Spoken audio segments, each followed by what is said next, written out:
Hello everyone, welcome to German Expat Show. Today we are going to discuss a topic that resonates with so many of us here in Berlin, the struggles of dating in Berlin. I'm your host Beth, and I'm joined by an amazing group of experts here who are going to share with us their dating stories, and we are going to dive deep into the topic of these dating struggles in Berlin. So we are going to start the show, and I would like our guests to introduce themselves, and we will start from there.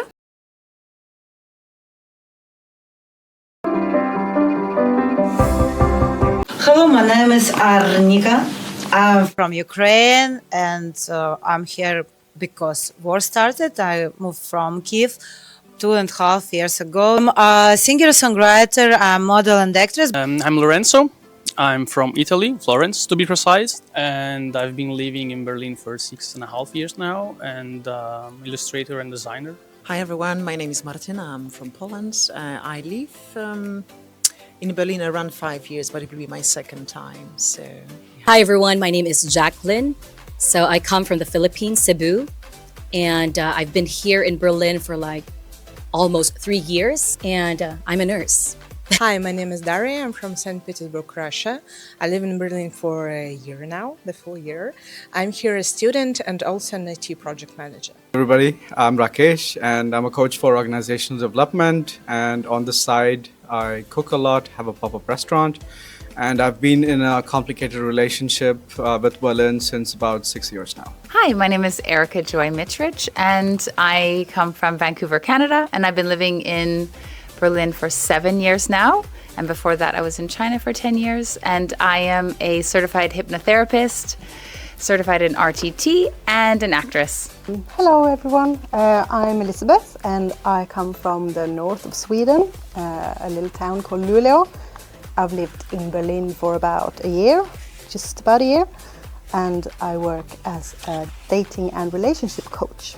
And as an icebreaker, how many types of relationships exist in Berlin? A random guess, maybe 29. Whoa, that much? It's a low bar. I'm sure there's like more. I hear about pansexual. It's about you like a brain and then you go to make love. We also have not figured it out yet. and it is, you guys, extremely popular. Wow. It's like 80% of all profiles you see on a dating app. Yeah. So It might depend who you meet, because you might meet someone like, oh, I'm really into you just for tonight, but please don't call me next Thursday, right? Or there might be someone like, oh yeah, let's see each other again. You So never it depends. know. So You this is know. open. But this is a beautiful point. Yeah, right? Because a relationship take few people. Yeah. I'm not saying only two because could take more. Yeah. But that's mean it's you relate to someone in a specific way and you relate to the other person slightly different ways. The dating apps, they have this what they call casual dating. Yeah. You know, it's like, I believe that people would always want to be on the safe side all the time, because somehow they say that when you say that you wanted something for commitment, you know, I mean like, not that you have to push it on the other person, you know, but it's like you also have to know what you want. And then maybe you could also meet someone who also just wants casual dating, you know. But I think the danger there is when you want something casual and along the way meeting this person, you are starting to feel something else and you wanted more. Like when you just meet somebody and then you just figure it out as you go without having a box to tick right away, right? Because when you meet somebody at the bar, like how I met my husband, you just figure it out as you go. There's no box. It's like, let's figure this out as we go without defining it right away. Just out of curiosity for you, Erica, this question. So when you met your husband at the bar, do you know already, like, this is going to be my husband, or you figure it out as you go? No. That's a good question. Finally, by the time I met him, I finally learned to stop doing that. So when I met my husband, I was like, oh my God, I'm in love with my life. I love my life so much. I had no pressure on it. I was like, let's just see how it goes. And without the pressure, until I really did, was like, okay, this is something. And if he doesn't feel the same, we end it now. So I don't So it get was not instant, like from the beginning. No, I would say generally I easily like fall in love with somebody quickly, or I'm really interested. Otherwise, I will not generally go home with them. I'm not saying I did that, so I'm not going to say anything too much on this TV, but I'm not saying that. I might have to edit some of it. Okay. But but I don't know. We let it unfold. I would like actually add one thing. I loved exactly what you say. Why we put the box, I would say like why we put the labels. So it's the most annoying question, opening question for majority of the people when they start texting to me when they match. Oh, what are you looking for here? I was like, date. Yeah. No, but what are you looking for? It's a dating app. I'm looking for a date.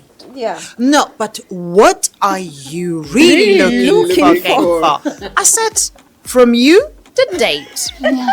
If it goes well, that maybe we have another one or whatever happened. Yes. Or maybe after 15 minutes, I leave you. Or you leave me. Or we hate each other for the rest of their life. And this is it.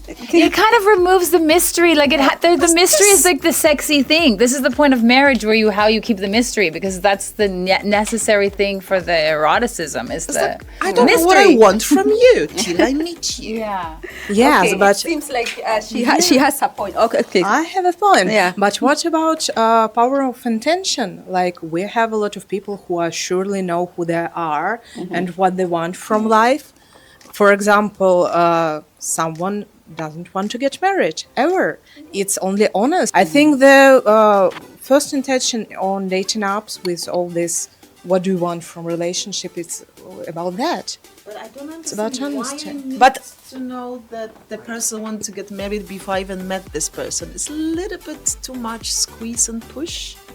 I meet and then we discuss. I guess in the Berliner context, I love hearing all of these points because this is exactly the tension that we're feeling between keeping the mystery on the one side and, the labeling and being in the boxes.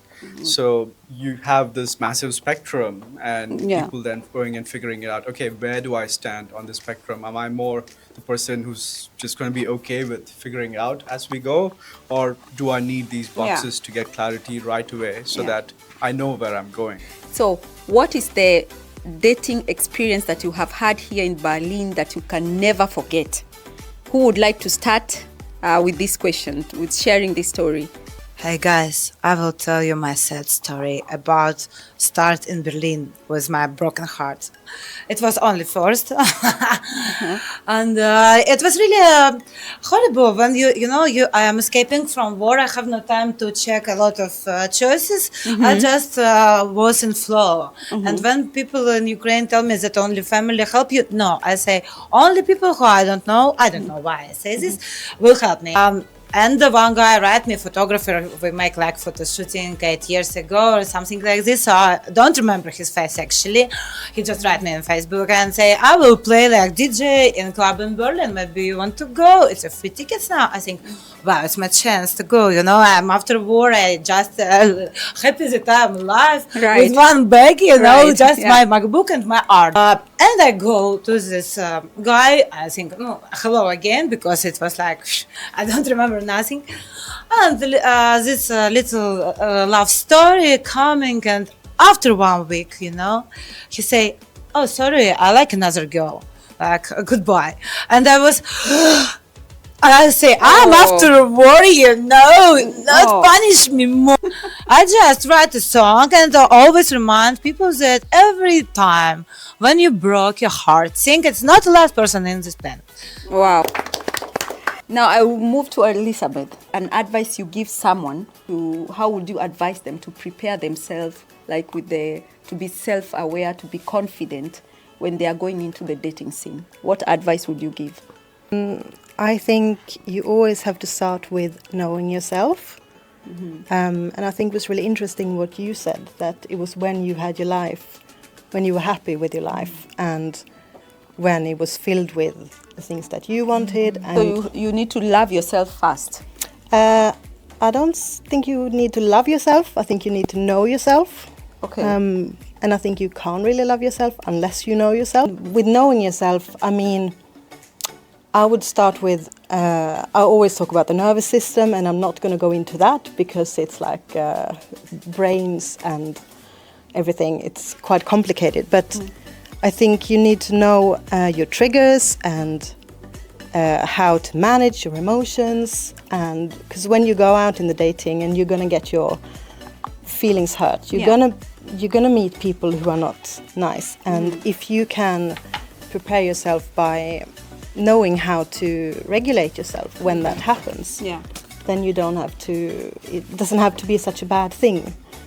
I agree. I just want to say I agree, but and also I do think it helps when you are really know yourself, but really be in love with your life and in love with yourself as you are, like accepting who you are, knowing who you are, just loving yourself. And sometimes you don't know the triggers until you're in the relationship, because then you say, oh, I didn't know I had that trigger, thanks. And then you're giving a different vibration, because you're not having somebody to fill a hole in your life to make your life better. And when you love yourself, you will not put up. Naturally, you don't need to do a lot of work. It's just when you love yourself, you only accept people who are going to respect you. When you respect yourself, love yourself, you're not going to put up with shit. We're going to move to Lorenzo. So the question is, if anybody doesn't love himself, or it's in a, I don't know, bad moment of his life, what are they supposed to do? Like, don't go dating, or be prepared for bad things? What advice would you give such a person, Elizabeth? That's a good question, and I think you don't have to be perfectly aligned and perfectly healed from all your traumas and like completely ready when you enter a relationship. But you have to maybe be aware a little bit about your traumas, or about your shit, or all your baggage and your triggers. You have to sort of be on the way of knowing that, so that you can grow with someone. And that's totally fine. So you don't have to be perfectly happy, but it helps if you're on your way there. But if you are really in a bad place, then I would say stop dating and take care of yourself first. Thank you. And my question is also because my very first love story and my best relationship so far happened in Berlin when I was in I wouldn't say terrible state, but also a very bad moment, because I was fired by my job like 2 months before, and I lost my apartment. My VG. I was literally kicked out, and so I luckily found a bigger room to share. But it was so my life at that moment was extremely temporary. I had a room for who knows how long, maybe 2 weeks, so maybe 1 month, maybe 6, but I could also get kicked out any moment. And I was working in a bar, but was also very temporary. So my life was quite messy at the time. And I met my then girlfriend completely by chance. So I was not in a terrible state, but also not the best moment of my life, absolutely. I would like to thank Sana Hotel.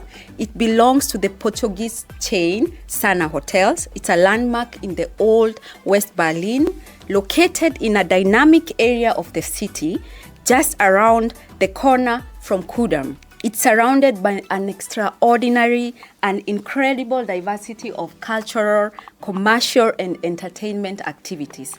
It has 166 elegant, bright, and contemporary rooms and suites, and 42 spacious 1- and 2-bedroom residences, 1 lobby bar and restaurant, a relaxing wellness area with an indoor heated pool, massage service, and 1 fitness space. To complement the whole experience, it has 5 meetings and event rooms equipped with the state-of-art audio-visual technology and connectivity. So thank you so much, Sana Hotel, for hosting us and playing a big part of this show happening today. And yet we met each other in a, call it fancy Berlin way. She wanted to buy something from my flatmates. We started seeing each other, and we had a love story that lasted till Corona happened. We were in a long-distance relationship. I was visiting to Moscow, or she was coming to Berlin or coming to Italy. So we were seeing each other. Yeah, it was a fun one. But then when COVID happened, everything closed. So all the Russian back home, all Europe closed. Every country closed their borders. So she had to come back. I had to stay here, and we'll say, okay, we will see each other again when this will be solved. But then, funnily enough, when war started, she, again, because of the work she was doing, she had to run away from Russia, and she now lives back in Berlin. So we are in a friendship relationship. Okay. And why did it get there? Is it because the love was not there anymore?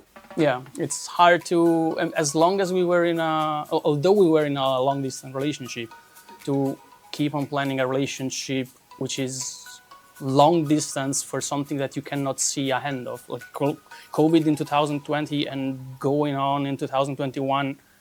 We didn't know when it was going to end. We didn't know when we were going to see each other. It could be never again. I would love to only add something to this, what you said, because I believe that your beautiful story actually, it's confirming what's been said here. Mm-hmm. So it's just like, you don't need to be exactly in the perfect point of your life. You just need to know yourself, know your triggers, don't bleed on others. And you both made beautiful, very mature decision, because if you wait for the perfect moment in our perfect life, then we never fall in love and we miss the love. So it's actually, this is it. So take responsibility. Actually, you took responsibility. It's beautiful. You didn't miss the love story, and now you have a friendship. Jacqueline, we would like to hear your story. Well, my love story. And here it goes. Well, I met a guy, early this year, somewhere in March, and we started dating, and we met and we dated. Now, the funny thing is that somewhere along the way, I realized that he was also dating someone else. And by the way, I was also dating someone online during that time. And so we kind of started out like a friendship thing. And then along the way, we realized that maybe we wanted to... We did not have this certain label. That's, I met his family. Some people, it's nice that they know what they want. I think I know what I want, and I believe I know what I want. Mm-hmm. And so one of the conversations that we had was that I asked him if I'm going to put half of my cards on the table, half of the deck on the table, I'm going to gamble it. Yeah. Are you going to gamble yours? Mm-mm. All right. Okay, so, love was not the question. I believe we loved each other so much. I mean, he was so kind, he was so generous, he was sweet, he was beautiful. But then, some things probably are just not meant to be. So that's the point you said no to this relationship. I said no to it. And I told him it's going to be hard for me. It was hard. Mm-hmm. I believe that up until this time, I'm still... I would say that I'm healthily moving on. What is this 50-50 you were really, can you elaborate that? What was that 50-50? It was more of the commitment side, because I wanted clarity. Mm-hmm. I wanted assurance. Mm-hmm. I wanted a label. Come on. I'm not from Kita or something. Of course, yeah. Hello. Mm-hmm. He's probably not ready for that certain time. And I guess...